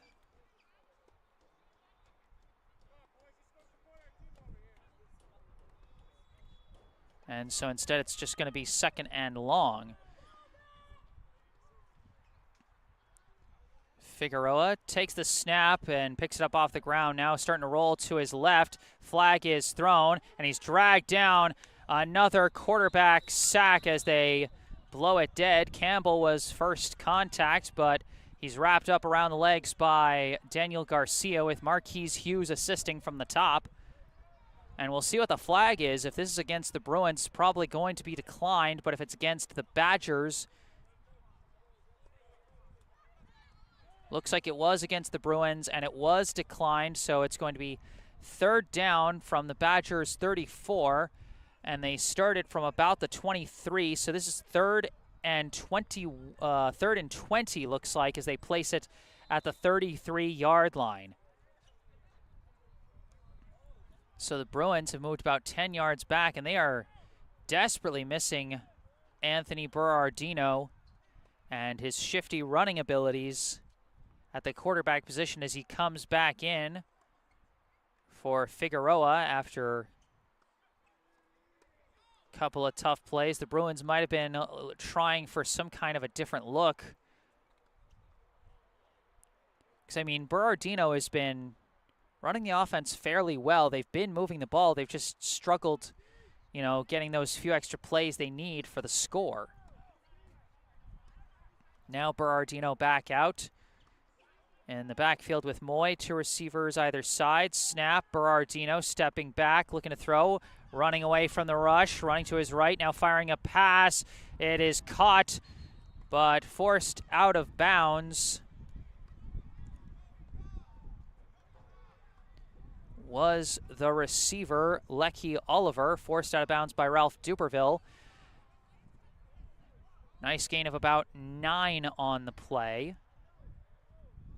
Maybe a little more. And it's going to be 4th down. And about 10 after a 10-yard gain on the play brought them back to the 23-yard line.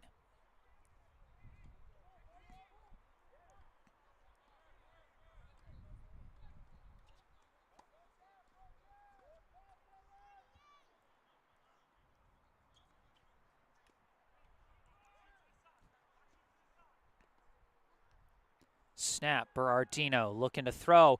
He's got a man in his face, and he's wrapped up on 4th down. It's Keith Campbell Jr. with a big 4th down sack. A little bit of assistance at the tail end of that tackle by number 53, Sherlin Harvey. But Campbell, who has been a big force on the Badgers' pass rush, but has been having a doozy of a time chasing after Berardino, finally brings him down for a big 4th down sack that time, and the Badgers will take over.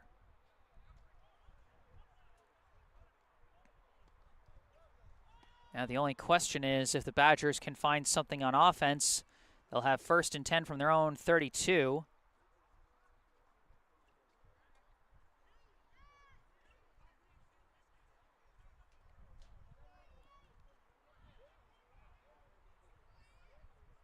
Looks like the Badgers going with number 17 at quarterback from the start this time.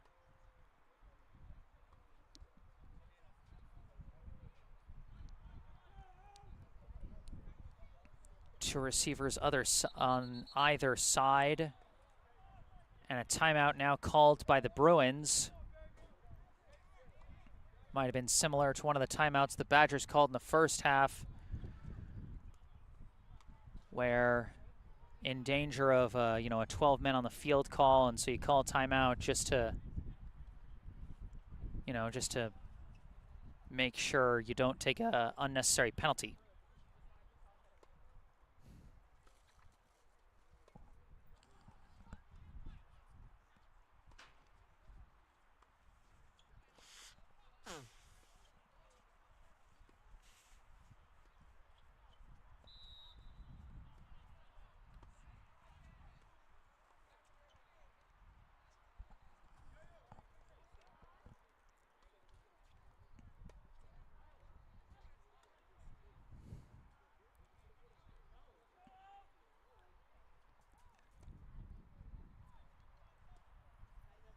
So once again, two receivers on either side of the quarterback, number 17. He's got Prescott on his left in the backfield.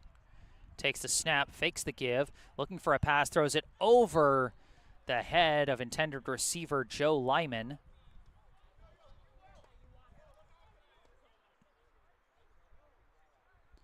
Was an open chance. One of the most open looks the Badgers have had in the past so far today.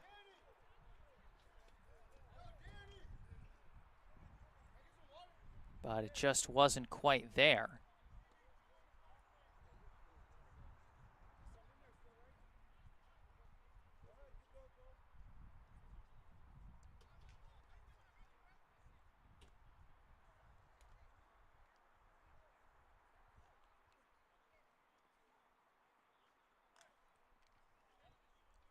Second and 10 now from the Badgers' 32.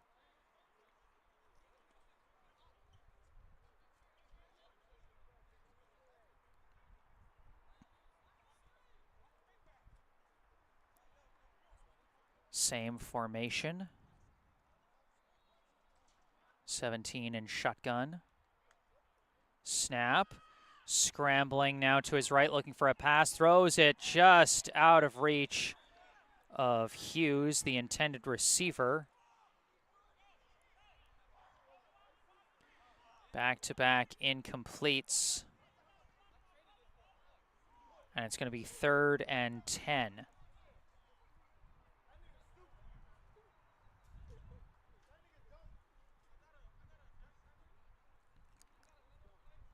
So much like the last time these two teams faced off, it is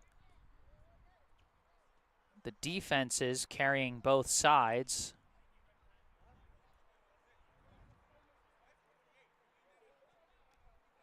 The only difference thus far is there haven't been any defensive touchdowns, as those provided the majority of points the last time these two teams faced off.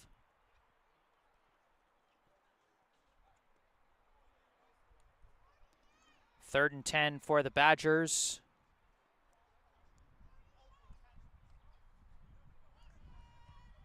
Move Lyman closer. Takes a snap. Fakes. Takes off running and slides very close to the marker. A flag thrown. This might be a late hit penalty. It was a quarterback slide by number 17, and a defender did fall on him as he slid. So by rule, that is a late hit, and they are going to call it. This is going to give the Badgers a first down. So that's going to be 15 yards at the end of the run. You know, I was wondering why number 17 was sliding, because it looks like he was sliding short of the first, but that might have perhaps been strategic. Might have been baiting that late hit penalty there, as you would think he would be going for the first down marker. He was still short of it. Might have faked the defender into that penalty that time. Of course, that's all speculation, but if that's what he did, that's a clever trick right there. It's going to be 1st and 10 for the Badgers from about the 45.5. They move Lyman back close to the line again. Handoff this time to Prescott, and he trips forward for a gain of maybe 1.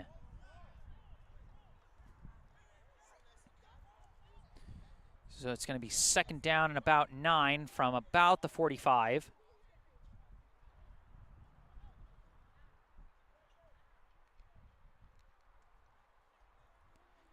It is interesting how the most consistently positive offensive plays from both teams have been QB scrambles.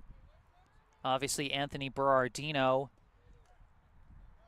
has produced a lot of yards by making guys miss in the open field. And then number 17 for the Badgers had a couple of nice runs. 2nd and 9.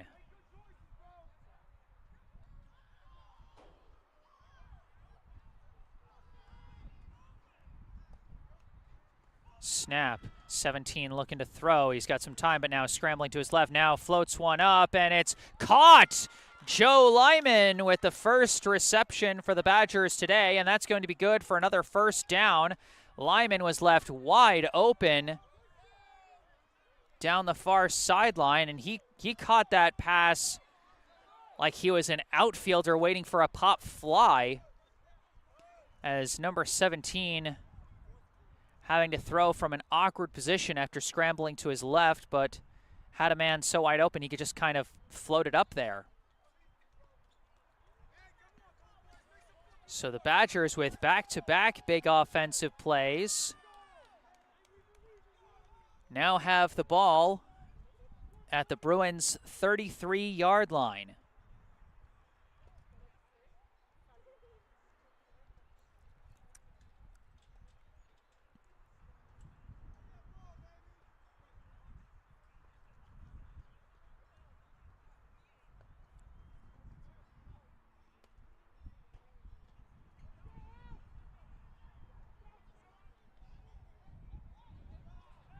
First and 10 from the 33. Snap, give to Lyman on the jet sweep, and he loses his footing and loses a couple of yards.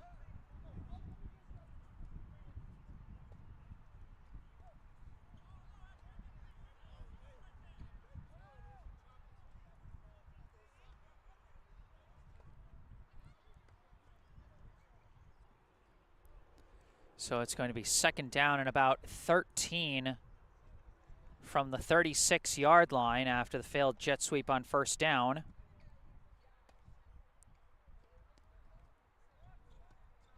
Vecna in the live chat saying they got momentum, and they did from those 2 big 1st down plays. But that last play for a loss might have cost them a little bit. The Badgers going empty backfield for the first time. 3 to the left, 2 to the right. Snap, looking to throw, fires one, almost picked off. A great read on the pass by number 9 of the Bruins, Tashium Carney. And another near interception for the Bruins defense. They've had a few just kind of slip through their fingers.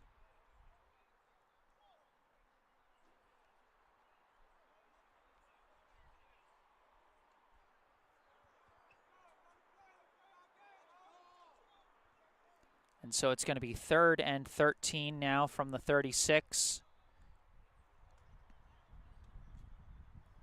Badgers probably in 4-down territory here in the 4th quarter, and far enough into opposing territory that they can feel comfortable going for it. So they got 2 plays to try and get 13 yards. Again, they go empty set, 3 to the right now and 2 to the left. Snap. 17 trying to scramble, and I think there's going to be a holding play on the call on the Badgers as that pass went through the hands of Lyman. We saw one of the DNs for the Bruins kind of get whirled around, and we're going to see what the call is. If it's offensive holding, then the Bruins coaches are going to have a decision to make. Do they force the Badgers back further for a third down and very long, or do they take the incomplete pass and set them up with a fourth down?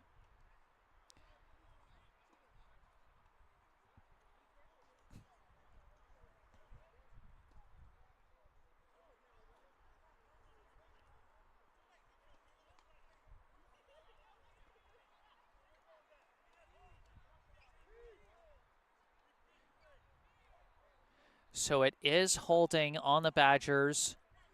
The Bruins accept the penalty, which moves the Badgers back to the 43-yard line. So instead of 4th and 10, it's going to be 3rd and 17.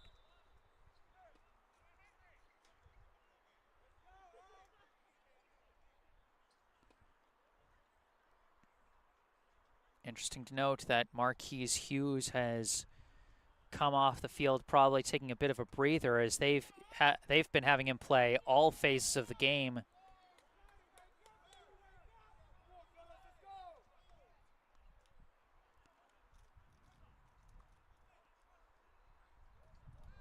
Two receivers either side this time. Prescott to the left of number 17.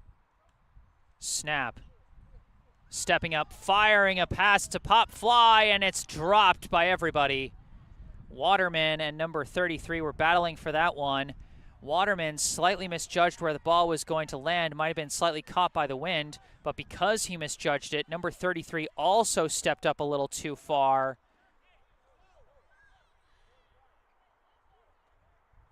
And because number 33 stepped up a little too far, he wasn't able to catch it either.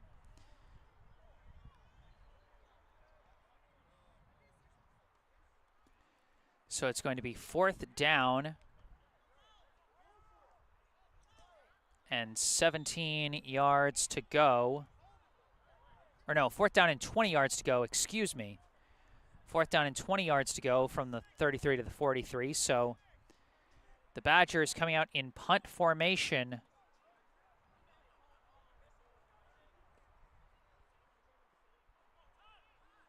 Waterman back deep to return. Valesio getting ready to punt this one away.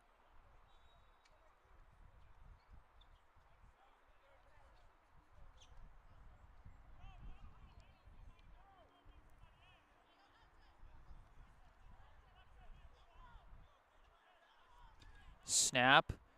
Valesio punts it, just barely avoids the block. Taken by Waterman. Waterman's got some space to run. Heads out to the far sideline, got some blockers in front of him. Heading down the sideline, Waterman's got some space, breaks the tackle, breaks another. Waterman's still going, and finally dragged down. And we're going to see if they called that he stepped out of bounds. The Badgers were looking for some kind of out of bounds call, but they did not get it, and the Badgers special teams unit just looking very gassed on that play, as they just kind of waited for Waterman to come to them.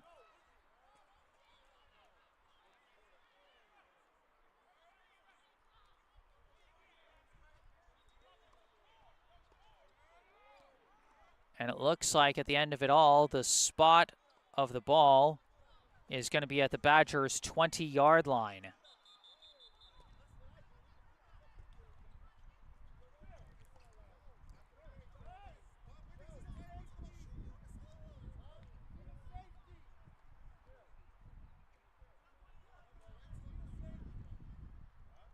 Looks like the Bruins going to bring Figueroa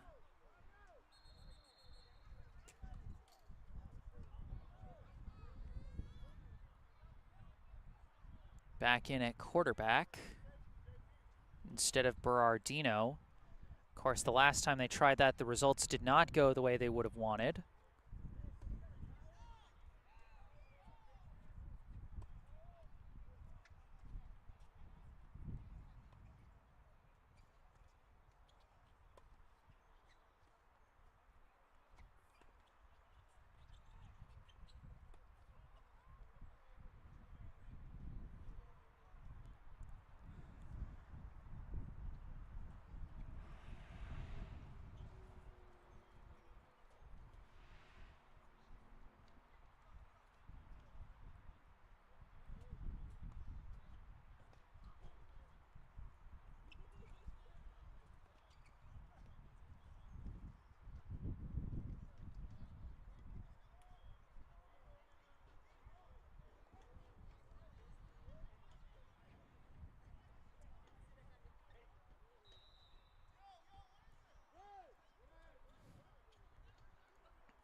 Two receivers on either side of Figueroa. Oppenheimer sharing the backfield.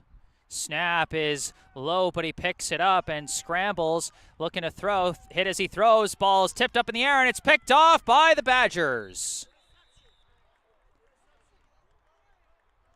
Interception by Daniel Garcia. Figueroa was forced to throw with a man hitting him as he threw it. Ball was tipped up in the air, and Garcia ended up coming away with it. We've got an injured player down, looks like, and they're calling for the trainer.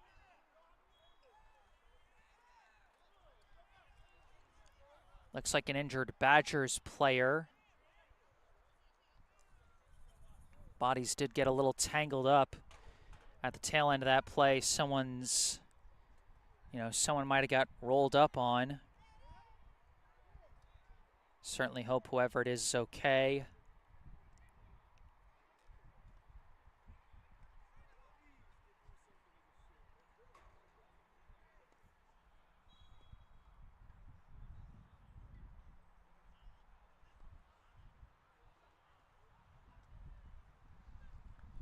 Okay, looks like they've helped the player up.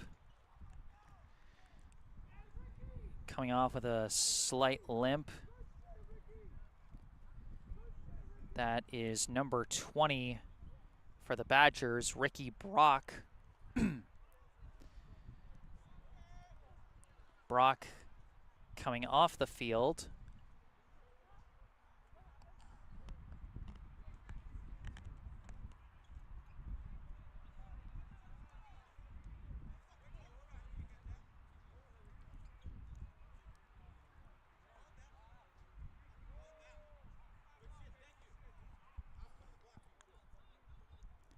So while the trainer comes over to take a look at Brock, the Badgers, off the interception by Garcia, taking over on offense, 1st and 10 from their own 20. If they want a chance to tie this game, they're going to have to move 80 yards. They've got Picariello back out there at quarterback.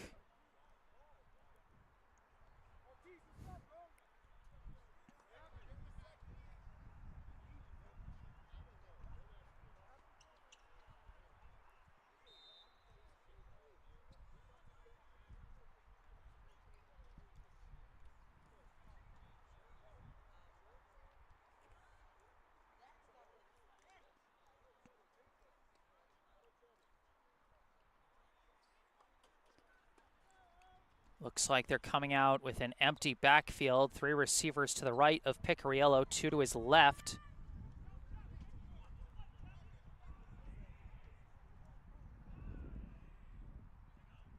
Snap. Picariello looking to throw. Has his hit as he throws. And that's going to fall incomplete. The Bruins sent only about a 3-man rush. But one of those men was Christopher Fabian, who of course had the strip sack in the first half. And he just rushed right through the Badgers line and applied the quarterback hit there. 2nd and 10 from the 20.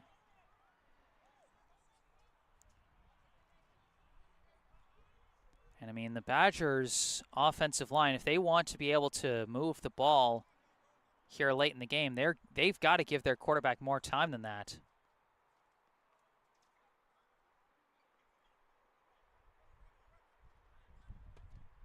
Two receivers either side of Picariello.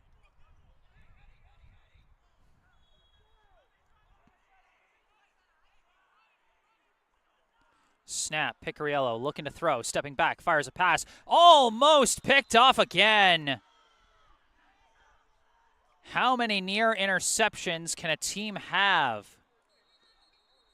Glenn Jones sees another one drop out of his hands. And it's going to be 3rd and 10 from the 20.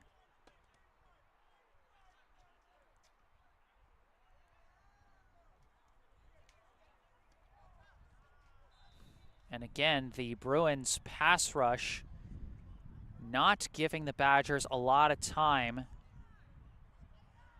to set up their routes.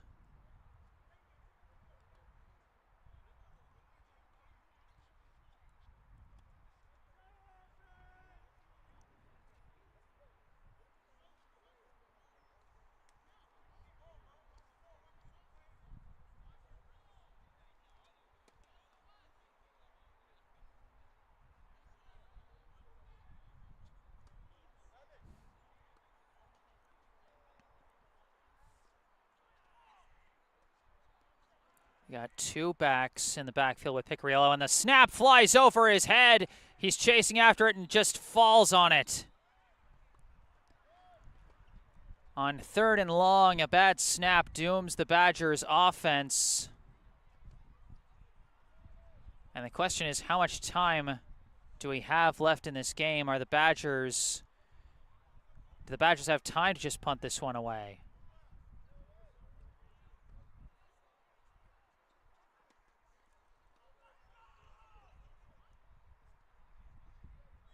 And the Badgers are setting up to punt once again out of their own end zone, as Picariello just barely avoided a defensive touchdown or a safety by falling on the ball at about the Badgers' 2-yard line.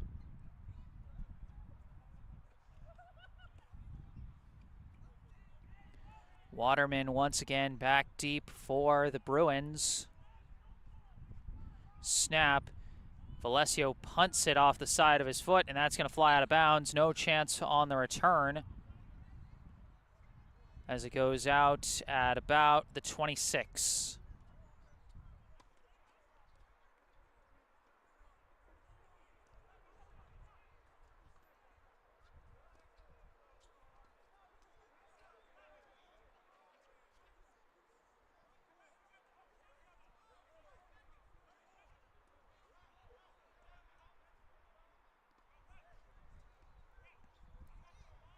So the Bruins coming back out on offense, starting on the Badgers' 26.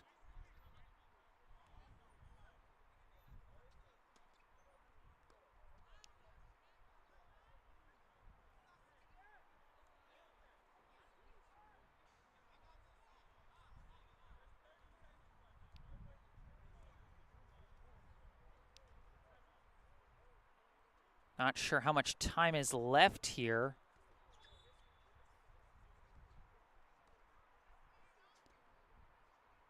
I mean, obviously at this point, depending on how much time is left, there might reach a point where the Bruins can just sit on the ball and run the clock out.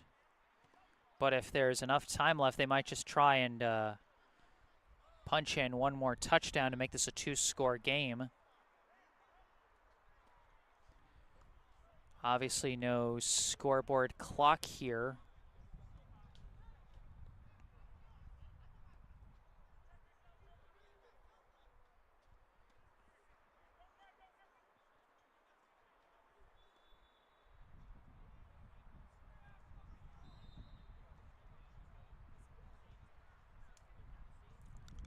And they are just going to sit on it. Berardino takes the knee. Not sure how many times he's going to have to do that. Looks like just that time. And that is going to be the ball game. The final score here at Daly Field, the Tri-State Bruins 8, the MetroWest Golden Badgers 0. The Bruins improve to 1-2 on the season, while the Badgers fall to 0-3.